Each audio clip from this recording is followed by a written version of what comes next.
గౌరవనీయులు బీఆర్ఎస్ రాష్ట్ర కార్యనిర్వాహక అధ్యక్షులు కేటీఆర్ గారు ప్రెస్ క్లబ్కు వెళ్ళి చర్చకు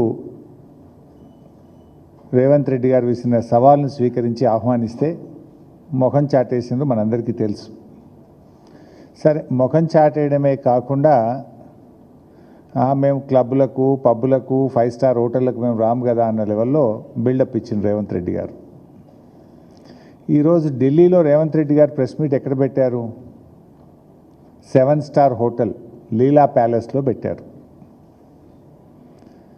నేను అడుగుతున్నా, మీకు ఢిల్లీలో మన తెలంగాణ భవన్, మన రాష్ట్ర ప్రభుత్వం యొక్క అఫీషియల్ ఆఫీస్ ఉంది, మనకు ఒక భవన్ ఉంది, తెలంగాణ భవన్ ఉంది. అండ్ అదేవిధంగా ముఖ్యమంత్రి గారికి అధికారిక నివాసం ఉంది. You can hold the press meet either at your residence or at Telangana Bhavan. మరి నువ్వు క్లబ్లకు, పబ్బులకు దూరం అయ్యేది ఉంటే, 7 స్టార్ హోటళ్లకు దూరం అయ్యేది ఉంటే ఎందుకు లీలా ప్యాలెస్లో పెట్టారు? అంటే ముఖ్యమంత్రి గారు మాటలకు చేతలకు పొంతన ఉండదు అనేటువంటిది చాలా స్పష్టంగా మనకు అర్థమవుతూ ఉంటుంది.